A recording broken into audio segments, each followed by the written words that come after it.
हरे कृष्णा।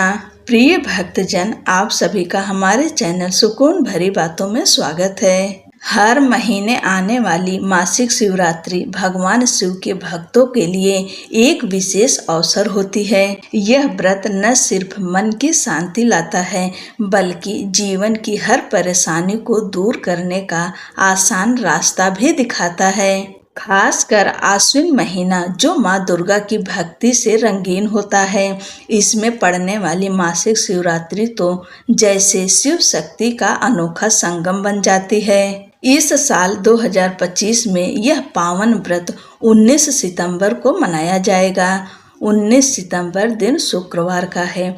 आज के दिन आश्विन शिवरात्रि का व्रत रखा जाएगा और व्रत पूजा के साथ में व्रत कथा अवश्य सुननी चाहिए। चलिए भगवान शिव का ध्यान करते हुए मासिक शिवरात्रि व्रत कथा का श्रवण करते हैं। पौराणिक कथा के अनुसार प्राचीन समय में चित्रभानु नामक एक शिकारी था। भगवान शिव का ध्यान करते हुए कथा को सुनिए।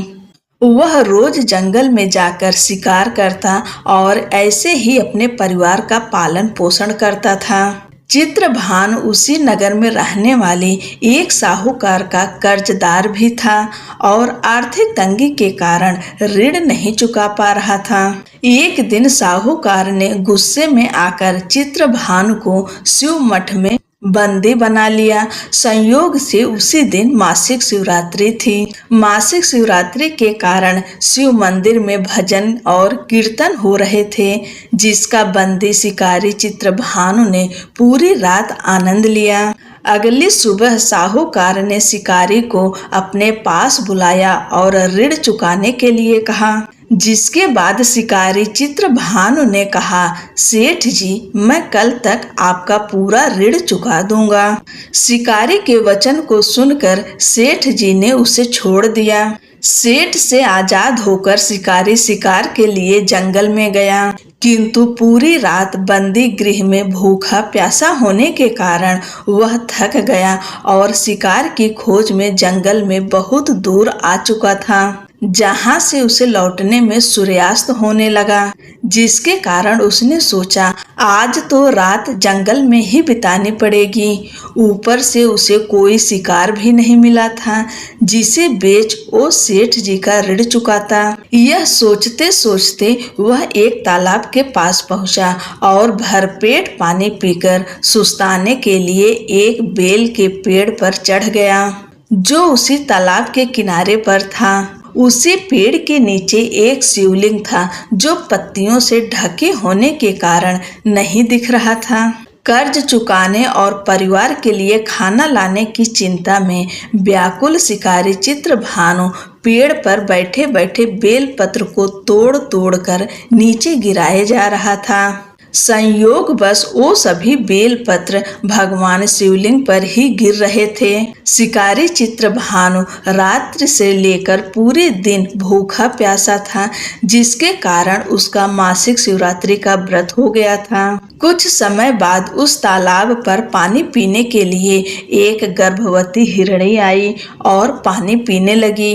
हिरणी को देखकर शिकारी चित्रभानु ने अपने धनुष पर तीर चढ़ा लिया और छोड़ने लगा। तभी गर्भवती हिरणी बोली, रुक जाओ, मुझे मत मारो, मैं गर्भवती हूँ और तुम एक साथ दो जीवों की हत्या नहीं कर सकते, परंतु मैं जल्दी ही प्रसव करूंगी, जिसके बाद तुम्हारे पास आ जाऊंगी, तब तुम मेरा शिकार कर लेना। उस हिरणी की बात सुनकर चित्रभानु ने अपने धनुष को नीचे कर लिया और हिरणी झाड़ियों में लुप्त हो गई।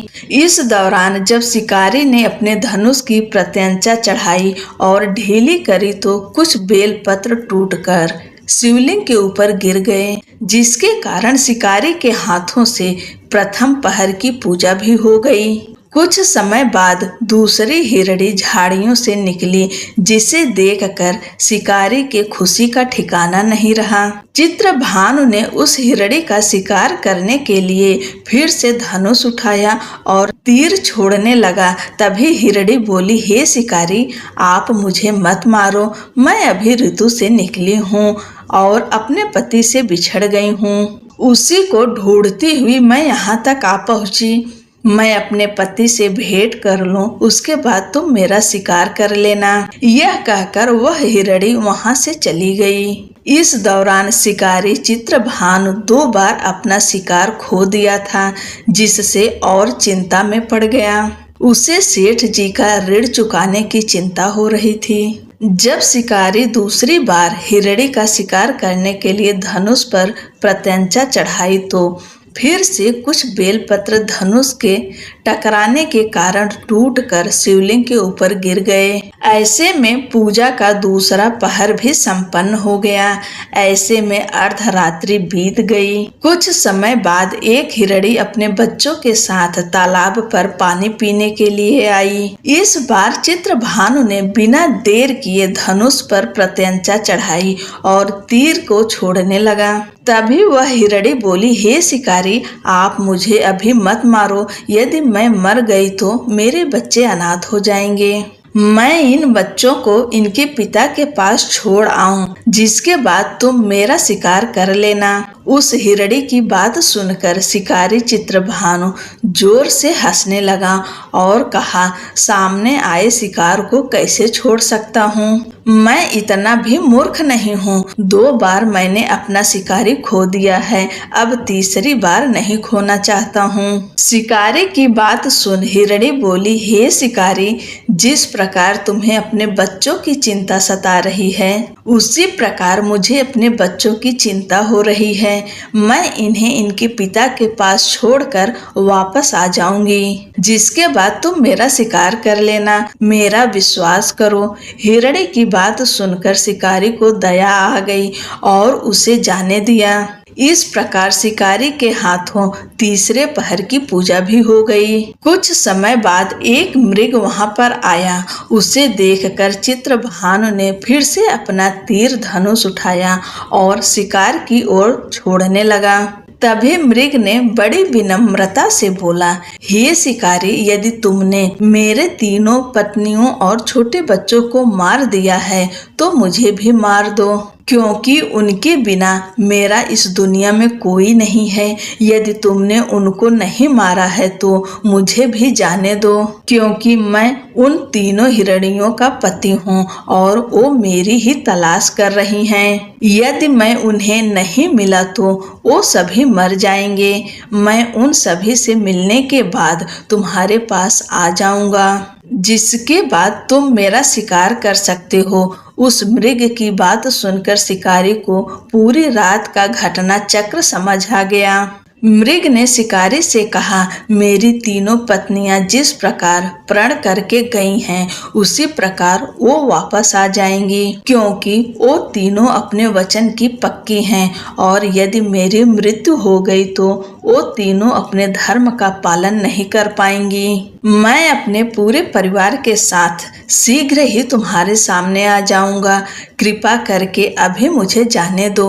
शिकारी चित्रभानु ने उस मृग को भी जाने दिया और इस प्रकार बार बार धनुष उठाने और नीचे रखने में बेलपत्र गिरने के कारण अनजाने में उस शिकारी से भगवान शिव जी की पूजा संपन्न हो गई, जिसके कारण शिकारी का हृदय बदल गया और उसके मन में भक्ति की भावना उत्पन्न हो गई। कुछ समय बाद मृग अपने पूरे परिवार अर्थात 3 हिरणी और बच्चों के साथ उस शिकारी के पास आ गया और कहा कि हम अपनी प्रतिज्ञा अनुसार यहाँ आ गए हैं। हे शिकारी, आप हमारा शिकार कर सकते हो।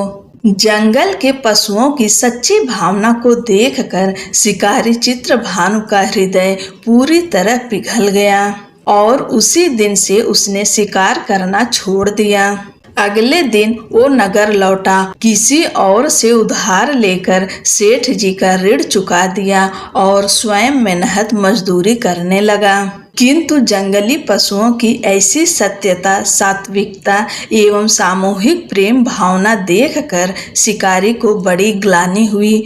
उसके नेत्रों से आंसुओं की झड़ी लग गई। उस मृग परिवार को न मारकर शिकारी ने अपने कठोर हृदय को जीव हिंसा से हटा सदा के लिए कोमल एवं दयालु बना लिया। देवलोक से समस्त देव समाज भी इस घटना को देख रहे थे। उसके ऐसा करने पर भगवान शंकर ने प्रसन्न होकर तत्काल उसे अपने दिव्य स्वरूप का दर्शन दिए तथा उसे सुख समृद्धि का वरदान देकर गुह नाम प्रदान किए। यही वह गुह था जिसके साथ भगवान श्री राम ने मित्रता की थी। ओम नमः पार्वती पतये हर हर महादेव। बोलो भोलेनाथ की जय, माता पार्वती की जय।